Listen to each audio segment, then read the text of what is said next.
Добро утро, почитувани гледачи. Добре дојдовте и во денешното ново издание на емисијата Фактор здравје. 29 септември е светскиот ден на срцето. Се одбележува и кај нас со цел да се подигне свеста кај населението за кардиоваскуларните заболувања, кои се уште се причина број 1 за смртност во светот. Едно од нив е и срцевата слабост или кога срцевиот мускул ја губи силата. Што представува, какви се симптомите, како се манифестира, како се диагностицира и она што е најважното на временото препознавање, но и соодветниот третман, односно опциите кои што стојат на располагање за да се третира срцевата слабост. На оваа тема утрово во Фактор здравје зборуваме со професор доктор Александар Николич, кардиохирург, шеф на кардиохируршкиот центар во клиничката болница Аџибадем Систина. Добро утро и добре ни дојдовте. Добро утро, боле ве слушам. Не велам добре дојдовте во Македонија, бидејќи повеќе од 15 на години живеете и работите овде. Така се е. навикнавте на сето ова. Како да не, Так. како да не, како да не. Так. Македонија е доста близко Србија и би се осеќам, јас се осеќам барем, како да сум код куќе и да е то, свади, да су братски народи. А осим тога и мој деде радио као доктор во Македонија. Така да е и корени су тоа. Така. Долги години овде кај нас ја покажувате на дело вашата професионалност, посветеност кон професијата, а велиме секогаш со цел и за доброто на пациентите. Па cilj naše profesije je da pomažemo bolesnicima i svaki lekar koji želi da bude dobar lekar mora prvenstveno da ima samo premisiju da pomaže bolesnicima. Tako da to je glavni naš cilj, pa i svakog dobrog lekara. Ja se trudim da budem dobar, ako mogu da budem dobar. Тоа го имате покажано многу пати низ сето она што го имате направено, за што ќе споменеме во самата емисија. Само кратко, кардиоваскуларните заболувања се уште причина број 1 за смртност. Ние одбравме да зборуваме за срцевата слабост, бидејќи е многу важно да се зборува и за неа. Tako je. Kardiovaskularne bolesti, nažalost, još su prvi uzrok smrtnosti u celome svetu. Mnogo više ljudi umiru od kardiovaskularnih bolesti nego od onkoloških, saobraćajnih nesreća i drugih bolesti. Ali kardiovaskularna medicina je u zadnjih 40 godina i najviše napredovala. Tako da postoji jedna izreka u Americi, samo čovjek koji ne misli ništa, koji ne misli o sebi, umire danas od srca. Dosta se toga može pomoći lekovima, apčinjima, interventnim metodama kardiološkim koje su stravično uznapredovale i zatim i hirurgija koja je počela 65. godina prošlog veka da napreduje i napravila je revolucionarne promene u lečenju kardiovaskularnih bolesti. Но многу важна и битна и превенцијата. Tako je. Da je dobra prevencija, mnogo bi bilo manje bolesnih ljudi. Sigurno da u svemu tome utiče i genetika, ima naroda i podneblja da je genetika čini svoje i zastupljenije su te bolesti, ali činjenica je i ta da postoje narodi koji se pravilnije hrane, koji se pravilnije ponašaju, šetaju svaki dan, posvećuju pažnju fizičkoj aktivnosti, odabiru hrane, zatim u mnogim zemljama pušenje je svedeno na minimum, zatim kontrole ljudi, sistematski pregledi koji utiču na to da ljudi uzimaju apčinje za povišen pritisak, koriguju šećer i na taj način se smanjuje incidenca kardiovaskularnih bolesti. Nažalost, u našim krajevima, balkanskim, to nije toliko rasprostranjeno, tako da mi ne možemo da se ponosimo time da prednjačimo u obolevanju kardiovaskularnih bolesti u celoj Evropi, a možda smo i u svetu među prvima. Ќе погледнеме блок реклами, па продолжуваме со разговорот. Останете со нас, почитувани гледачи.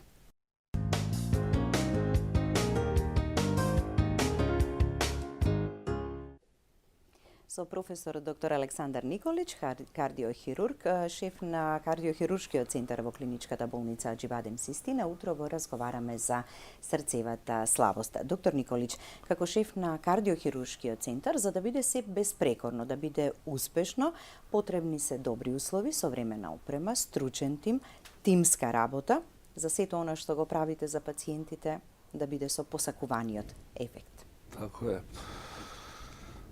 U današnjoj kardiovaskularnoj medicini, znači, tehnologija je otišla jako napred i naravno morate pratiti tehnologiju. Ako imate najsavremeniju tehnologiju, onda možete i da napravite najveće dostignuća.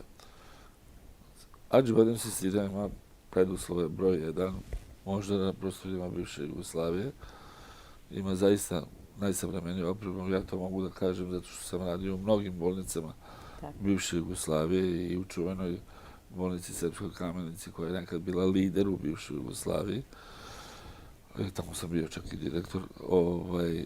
Ova bolnica to ima. Onda morate napraviti naravno tim. Tim smo napravili. Godinama je to trajalo, ne ide preko noći. Izbrusili smo ono što je najbolje od ljudi, ostali su i to su sada pravi profesionalci, ljudi koji su stvorili kritičnu masu koja pravi pozitivne promene.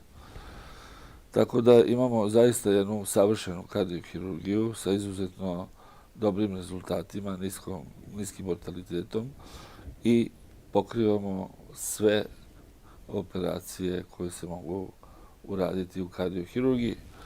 Naravno, pošto smo mi privatna bolnica, za neke operacije smo uskrećeni, pošto nam fond neke operacije ne plaća, tako da nismo u mogućnosti da ih radimo ukoliko se ne dođe neko van Makedonije pa plati takvu operaciju, ali 95% operacija Fond za zdravstveno osiguranje pokriva, tako da sve operacije bolesnici koji dođu kod nas ne snose sami troškove, nego Fond za osiguranje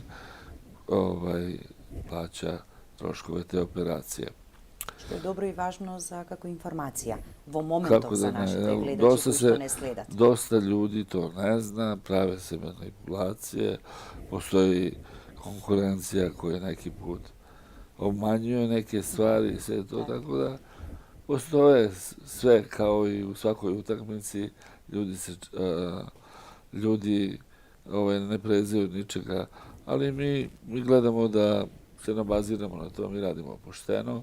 Kod nas bolesnik kad dođe i zahteva kardiohiruršku operaciju, ukoliko treba još neke dodatne preglede koji se faktički ne pokrivaju, mi to radimo, uključimo kroz naš sistem, tako da bolesnik kad dođe kod nas dovoljno da ima uput i plaća participaciju koja je obavezna svugde. Tako da ja mislim da je naš pristup i bolesniku i njegovom lečenju i pristup prema državi i fondu pravilan, ispravan i do zadnjeg momenta pošten. Доктор Николич, вие сте првиот кардиохирург кој што вградил вештачко срце кај пациент со срцева слабост. Тоа е Зоран од Србија, 50-годишниот Зоран. Jeste. Znači, ja sam u ovom regionu sam prvi koji je to uradio. Taj bolesnik živi već 7 godina. Nažalost, trebao je da dobije možda mnogo pre srce, da dobije transplantaciju. Nije imao sreće da se pogodi neki donor koji njemu odgovara. On živi 7 godina jako kvalitetno i on je sad faktički svetski rekorder koji živi toliko dugo živi sa veštačkim srcem. Sama fabrika daje garanciju na 3 do 4 godine. Evo, on živi 7 godina. Така, и токму затоа медицинско светско чудо, така, во круговите на докторите се нарекува, да. Ali bilo bi ipak dobro da ja mu želim da što pre dobije ipak pravo srce. Така. prv imate vgradeno veštačko srce, no prv ste i vo mnogo drugi intervenciji. Pa jeste, u Srbiji, tamo gde sam započeo svoj rad, imao sam prvo sreće da sam radio, imao sam najboljeg učitelja što sam mogu da imam, profesora Ninoslava Radovanovića, i tu sam iskalio čelik, što bi se reklo, naučio sam posao i posle toga sam otišao u Beograd, kako se sve to vreme menjalo. Tada je Beograd preuzeo primat, Institut za kardiovaskularne bolesti Dedinje. Tu sam radio jako puno i tu sam prvi počeo da radim minimalnu invazivnu hirurgiju u Srbiji još 98. godine sam prvi uradio 20 intervencija kad sam se vratio iz Amerike sa usavršavanja koje sam nažalost morao da prekinem zbog okolnosti političkih koje su se dešavale i bombardovanja. A onda potom sam i počeo prvi da operišem zaliske kod dece. Pa smo onda posle još počeli da radimo sistematski i masovno rekonstrukcije zalistaka, što do tada nije bio trend u Srbiji, nego su se zalisti samo menjali. Napravili smo algoritam i faktički jedan odsek koji se bavio samo time. Tako da, mnoge stvari smo ovako, sam ja pokrenuo, ali ne mislim da je to ništa sad neki velika stvar, jednostavno samo sam želeo da svi mi idemo napred i da cela ta kirurgija ide napred i da bolesnici dobiju što bolju uslugu. Токму и затоа на почетокот реков, постојано ја покажувате на дело и професионалноста, и посветеноста, и стручноста, а верувам дека тоа знаење го пренесувате и на помладите колеги. Мислим да нема можда, нема тренутно кардиохирургија бивши Југославија кој ја остави за себе толико ученика, затоа што сам, неки кажу, to nije dobro, a ja mislim da je dobro. Radio sam u puno bolnica, radio sam u Sremskoj Kamenici, bio tamo direktor, otišao u Beograd, pa sam radio u Crnoj Gori, tamo napravio kardiohirurgiju, bio sam nešto malo i u Francuskoj, bio sam i u konkurentskoj bolnici ovde u Makedoniji i evo sad na kraju karijere, faktički imam 59 godina, nije kraj, imam još jedno 10 godina da radim, ali sam odlučio da ovde ostanem do kraja. Така. Со кардиохируршкиот тим во Аџибадем Систина го вградивте и првото вештачко срце во Македонија, а ќе речеме е второ во регионов. Tako je, da. I to je isto bila jedna uspešna intervencija. Taj bolesnik je živeo 2,5 godine. Nažalost, nije već više među nama, jer to su ipak, on je bio jako dobar, on je vozio čak i sam kola i sve. Bio je jedan jako šarmantan i dobar čovek i sretan čovek, što je dobio mogućnost da još poživi i nadao se da će dobiti transplantaciju. Nažalost, nije dočekao.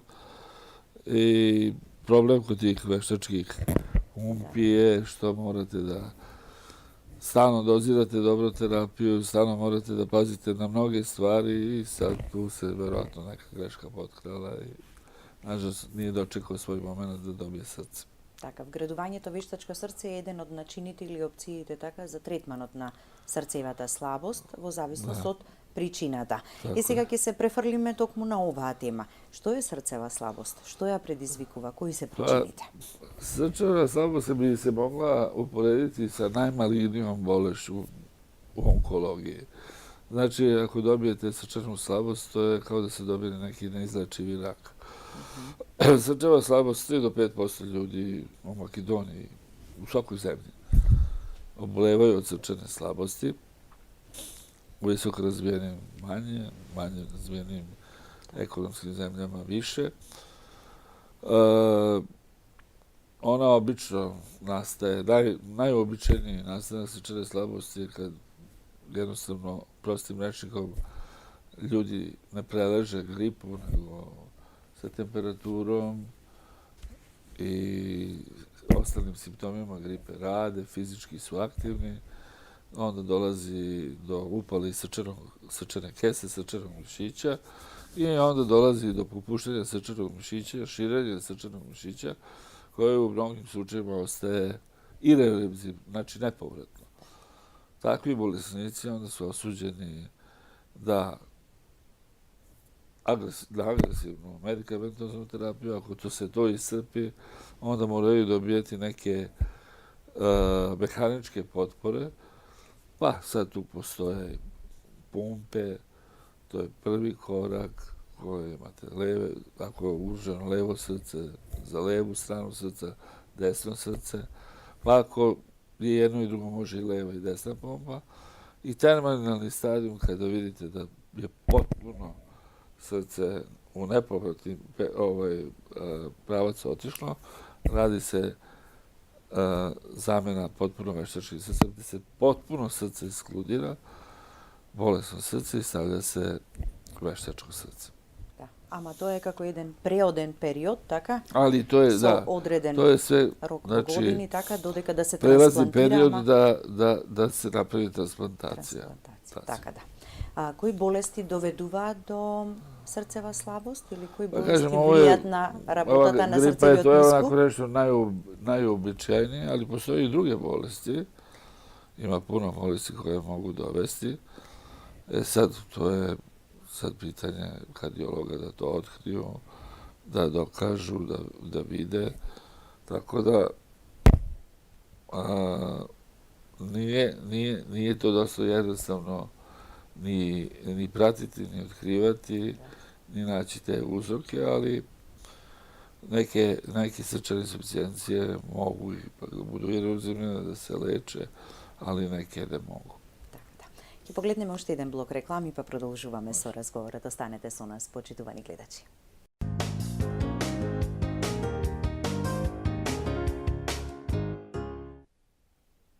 По блокот реклами продолжуваме со разговорот. Доктор Николич, како се манифестира срцевата слабост? Кои се симптомите? Што е тоа што првично може да се забележи, да се почувствува?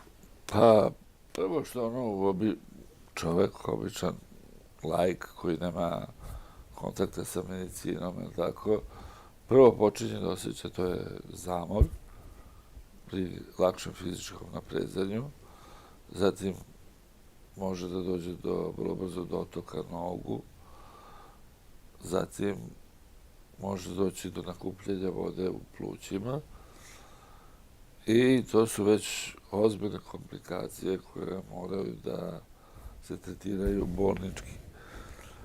I što ja kažem uvek svim bolesnicima od raznih bolesti srca pa i srčane insuficijencije, Bog šalje jednom ili dva puta upozorenje. On vam pošalje upozorenje, a sad da ćete ga vi shvatiti ili nećete, to je sad pitanje. A ukoliko prvi put vidite da se tako nešto dešava, treba brzo otići do lekara, po mogućstvu, ako možete što pre do kardiologa, i da on napravi najobičniji kardiološki pregled, pa ultrazvuk i sve ostalo i da se to dijagnostikuje i da krene se u to lečenje. Prvo što se ide, to je konzervativno lečenje sa lekovima, a ako to ne može, onda ide mehanička potpora, pa onda imamo na kraju transplantaciju kao kraj kraj mogućnosti takvih lečenja. Srčana slabost, kažem, 3 do 5% ljudi ima, ona se može dobiti i od koronarne bolesti, ako više puta imate infarkt ili to srce značajno oslabi i dilatira se, onda vi dolazite dobijate srčanu insuficijenciju i na kraju to srce ili ide na mehaničku potporu, operaciju ili se vrši transplantacija. Така, да. И телото и организмот ни праќа секогаш сигнали. дека да нешто не? не е во ред. Па Значи, ниту како да еден од не? овие симптоми не смееме да игнорираме, така? Tako je, Да. tako je. Што порано се преземе, така многу би било полесно, веројатно и по-успешно. Како поделба на акутна и хронична, хроничната е малку посериозна, се препознава ли таа навреме или пак некако велиме постепено, па туку одеднаш го менува многу квалитетот на животот, Akutna односно srčana го уништува insuficijencija, квалитетот. da, sama reč kaže akutno i ljudi to obično i ne prepoznaju, nisu svesni šta im se događa. Dok kronična, ona, znači, već postoji dugo i ona sve više i više napreduje ako se ništa ne tretira i onda na kraju, ukoliko čovjek, bolesnik, to zanemari, dolazi u terminalnu fazu kada se nešto mora uraditi, inače se gubi glava. Tako da ona jeste ozbiljna i ako se, što kažem, Bog te prve simptome akutne koji ugrožavaju život bolesnika pošalje, kao što je nakupljanje vode u plućima, ne reaguje, može čovjek u roku od 15 minuta da izgubi glavu ako se nakupi voda na plućima. Nakon toga, ako ne krene u kompletnu dijagnostiku, ispitivanje svega toga i lečenje, drugi put je pitanje da li će uopšte preživjeti. Така. Многу сериозна и многу сериозни Сигурно. компликации. Сигурно. Во поглед на возраста и генерално и за кардиоваскуларните заболувања, ако порано мислевме и сметавме дека само повозрастните се поподложни на тоа, сега веќе е спуштена границата и кај помладата нема ни граница. Nema više granice. Nažalost, sada srećemo i pedijatrijskog slučaja sa srčanom insuficijencijom, srećemo decu sa mnogo dobro urođenim manama koje su seriozne. Viđamo bolesnike mlade, adultne bolesnike sa ozbiljnim problemima. Danas sam ja operisao bolesnika sa najstrašnijom koronanom bolešću 4 bypassa koji je 70. godište, to je ipak mlad čovek. Za mene mlad. Da. Nekad se to govorilo da nije mlad, ali sad je mlad. Starosna granica se pomerila. Danas je prosječan život preko 70 godina, 72-4 godine na našim prostorima. U Skandinaviji 80 godina. Prema tome, kad neko sa 50 i koju godinu ima takve probleme, a viđamo bolesnike i sa 30 godina koji imaju takve probleme, onda tu više nema granica zato što nije samo da vidimo genetika u pitanju, nego je u pitanju i naš izuzetno loš način života. Danas svi idemo kolima, danas ne idemo u restoran ako ne možemo ispred restorana da parkiramo. Danas ne idemo da šetamo ni na vodno ako ne stanemo ispred gondole. Danas čovjek fizički je minimalno aktivan, danas čovjek ne zna ni šta jede. Jedemo hranu koja dolazi iz raznih depoa gde se stavljaju antibiotici u meso, gde ne znamo faktički sastav te hrane. Zatim i gledamo da ljudi, mladi ljudi pogotovo jedu nezdravu hranu. Razni čipsevi, grickalice, umesto da jedu zdravu hranu, da imaju zdrav doručak, jaja, ne znam, pa i da pojedu pače slanine 10 puta bolje nego da pojedu jednu kesu čipsa. Уште од најмали нозе се формираат здрави навики, ама некако ова наше поднебие, регионов, тешко можеме да се одвикнеме од тие лоши навики. Možemo, ali nećemo. Не сака. U Francuskoj imate u osnovnoj školi svake nedelje čas o zdravom načinu života. Da se morate kretati, šta ćete jesti, šta, kako, ono. I to se maloj deci ubacuje u glavu od malena I kad se nešto gradi od malena, onda to postaje kod. I onda se oni tako ponašaju. Francuska ima najmanji procenat infarkta na svetu zbog takvog načina školovanja i učenja dece i drugo, kulturu da piju svi vino. Od 14. godine tamo dozvoljeno da se popije čaša vina, ali čaša vina. Da. A mi pijemo vino kao od 18. a onda ne znamo koliko smo ispili. koliko smo ga popili. Така, да. Интересно е оно што го прочита во едно ваше интервју, чаша вино за здраво срце. Tako je. Vino je izuzetno blagorodno, to je narodni lek, pa i Bog ga je pio, dakle, zato što je dobro i zdravo i smatra se da vino je kao hrana ukoliko se pije 1 deci na 10 kg težine. Znači, čovjek od 70 kg, takvih muškaraca je sad već malo, oni mogu da popiju jednu bocu od 7 deci, a pošto smo mi Balkanci oko 100, znači možemo litru, ali tu su nam žene koje mogu. Така. Ама за жените и за убавина. Така? Тако е. Виното, да. Можеме ли да превенираме генерално и кардиоваскуларни заболувања, еве и срцевата, Славо, се тоа што досега го набројавте, оди во прилог на тоа, дополнително и со редовните прегледи? Tako je. Redovan pregled je nešto što je najvažnije. Vi u svim zemljama Zapadne Evrope, svi zaposleni moraju da idu na sistematske preglede i ukoliko, evo ja sam konkretno radio i tamo i posle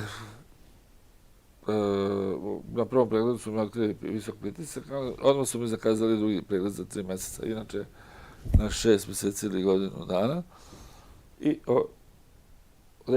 doktorica je rekla, pijte ove lekove, smanjite 5 kg telesne težine, toliko mi je onda trebalo, sad bi vjerojatno bilo više, i osiguranje će ostati isto.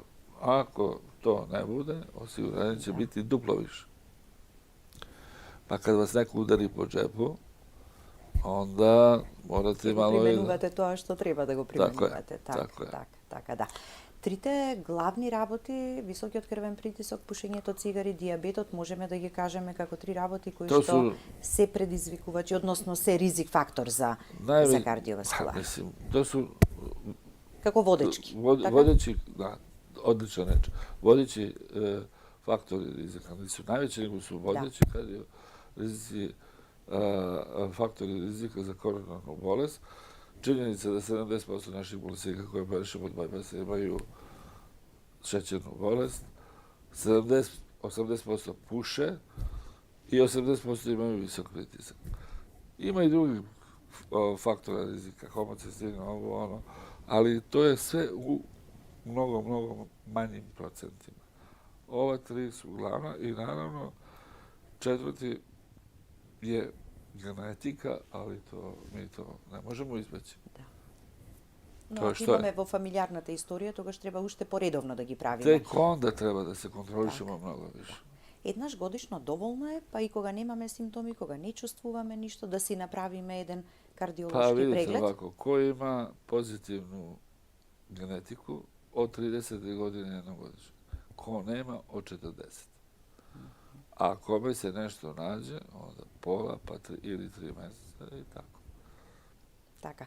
Токму и Светскиот ден на здравјето секогаш е, да, не само на тој ден да зборуваме, нели, за превенцијата и колку е сериозна состојбата, постојано во текот на целата година треба да подсетуваме, но тој е ден одреден така малку да ја подигнеме свеста кај популацијата и да се надеваме дека од година во година би биле подобри бројките, односно пониски, иако некако не сме го постигнале до сега тоа. Како да не, смањити broj kardiovaskularnih bolesti je izuzetna stvar.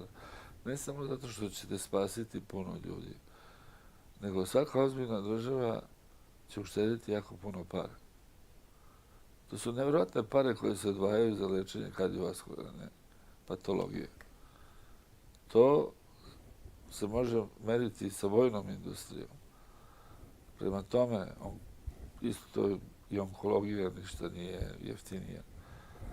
ako pravilno kontrolišete naciju sistematskim pregledima, naterate naciju da se kontroliše, ako naterate naciju i učite decu od malena kako pravilno da se hrane i da žive, znači fizička aktivnost, vi ćete za nekih 20 do 30 godina dobiti bilionske uštede u budžetu. Tako da i s aspekta države, politike, to je izuzetno bitno. Точно. За самиот крај, кардиохирургијата остава простор за приватниот и семејниот живот? Pa da, vi kad se operišete, se naperišete da idete u penziju, da idete da čekate na nekoj klupi neki sudnji dan. Svakog bolesnika koga ja operišem, ja mu kažem, on se vraća u normalan život. Operišem ja njega da ide kao fudbaler na rezervnu klupu, nego da živi pravi život. Da se vrati svojoj porodici i da se vrati na posao. A svako misli, kad operiše srce, treba da dobije penziju. Kakva penzija? Se operiše, ima izuzetaka, ima ekstremnih slučaja, jako teških bolesnika, ali 90% postaje ponovo radno sposobno i može da se vrati u normalan život. Ja da vam sad kažem koliko poznatih ljudi ima operacije srca. Schwarzenegger skače ko Tarzan po filmovima, a 2 puta operisao srce, ima mitralnu valvulu. Pokojni Perez de Cuellar, koji je bio predsjednik Ujedinjenih nacija, 2 puta operisao bajpase. I pored toga bio 8 godina predsjednik Ujedinjenih nacija. I ovdje ima takvih primjera, samo to ipak ne treba da pričamo, pošto svako ima pravo na svoju privatnost. Точно. Ви благодарам за гостувањето. Продолжете и понатаму со вакви успешни приказни да им го продолжите животот на многу пациенти. Ja se nadam da ćemo uspeti. Така, ви благодарам. Hvala puno. Да. Благодарности до вас, почитувани гледачи, за вниманието со кое не следевте. Останете и понатаму со програмата на ТВ24. Имајте убав и пријатен ден.